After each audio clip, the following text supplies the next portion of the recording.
What if I told you I found a piece of music history on an old hard drive?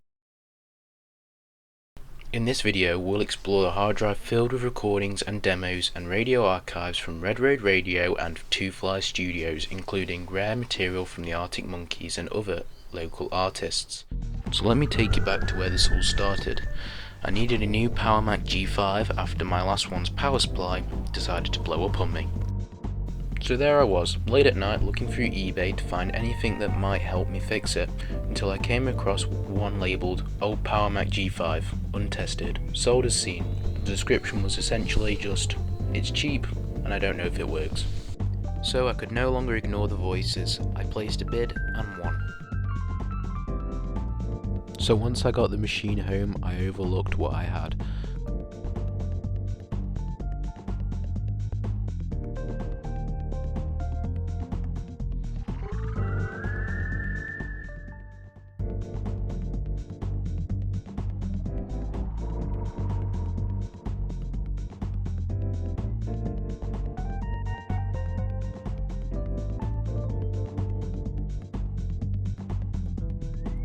It looked normal for a G5 of the time period, so I decided to take it apart and check that there wasn't anything inside it that could stop it from working.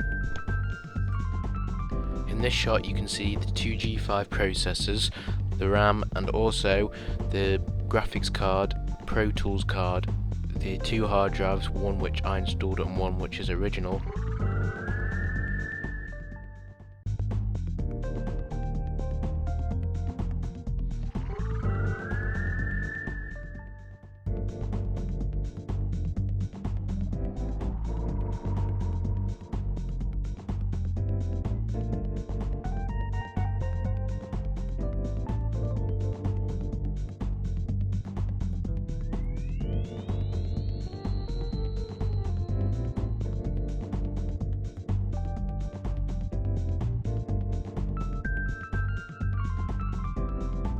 So the next thing to do was to see if it worked.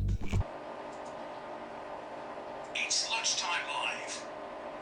Fat fighters. Fat fighters.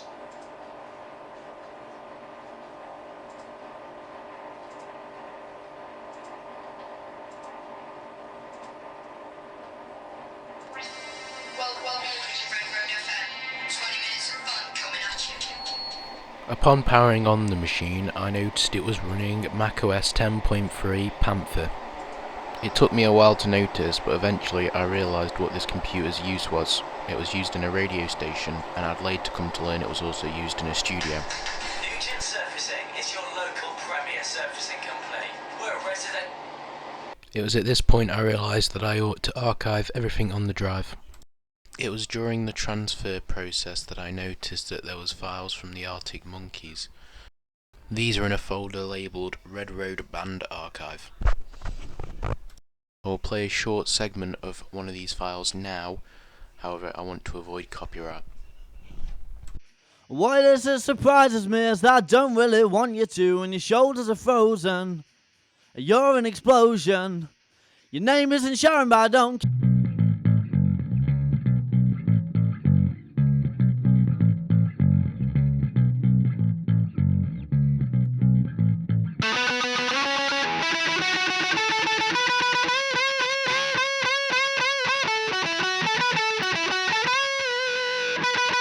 There is a load of other files from a group called The Bridges. They sound similar to the Arctic Monkeys, but I don't think it's them.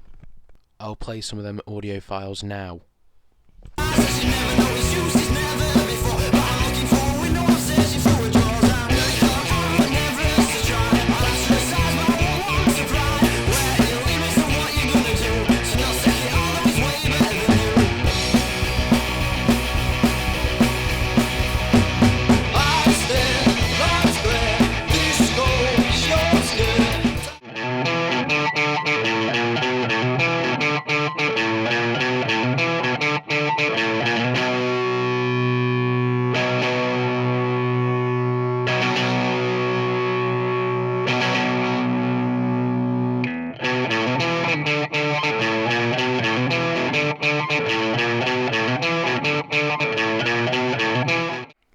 Here I'm going to play some files from the radio station. The Session. Kim and Ben on Red Road Road FM.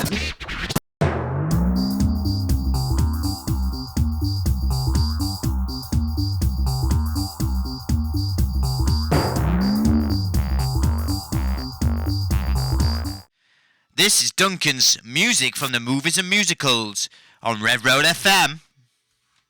This is Made in Sheffield on Red Road FM. Welcome to Red Road FM. 20 minutes of fun coming at you. This is Red Road. You are listening to Red Road FM, which is part of Red Road Music.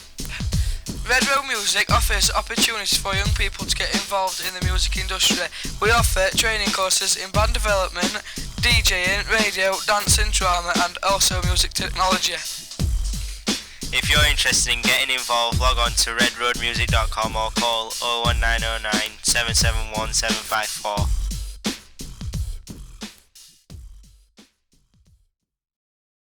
So the next thing to do was to see if the files I had were really made by the Arctic Monkeys.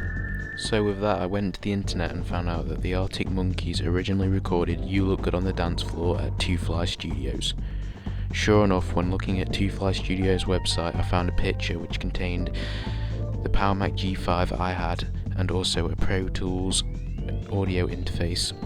So I sent Two Fly Studios an email. Unfortunately, I don't have a picture of it anymore, but it consisted of something along these lines, and that was whether or not they had used Power Mac G5s, and if they possibly gave away a Power Mac G5 to Red Road Radio. Eventually I got a reply from Two Fly Studios. He said he had two G5 setups and one of them broke, and he believes that's the one I ended up with. So I sent him a follow-up email saying that I'd found demos from the Arctic Monkeys and other artists and had assumed that the Power Mac had been passed down to Red Road FM. I received a follow-up email saying he had no knowledge of Red Road and also they had no knowledge of giving out or giving away any of the Pro Tools sessions from the Arctic Monkeys. He says he believes that someone hooked up a hard drive and copied them over while he wasn't looking. However, given the time period and how long it would have took to copy an entire hard drive to another hard drive, I don't think this would have been possible. So with that, I was left with more questions than answers. Then I decided to email Red Road Radio themselves. So I sent Red Road an email, and I was surprised to learn that the person who I'd sent the email to was actually the person who had brought the computer off. I had asked him what the computer's use was, and he confirmed it was used at Red Road Radio. However, he could not tell me whether or not it was gifted down from Two Fly Studios. I told him about the Arctic Monkey demo files, however, he doesn't seem to know. So overall, I think this leaves us with more questions than answers. Was this computer really used by the Arctic Monkeys, or is it just all a bunch of coincidences? So if anyone has any idea of where this computer was used before, or can confirm that the Arctic Monkeys used it, please leave a comment below. This was my first video, so please excuse the low production quality. In future I will try to do better. So please leave any questions or answers in the comment section. If I get enough comments, I plan to make a Q&A video. Thanks for watching.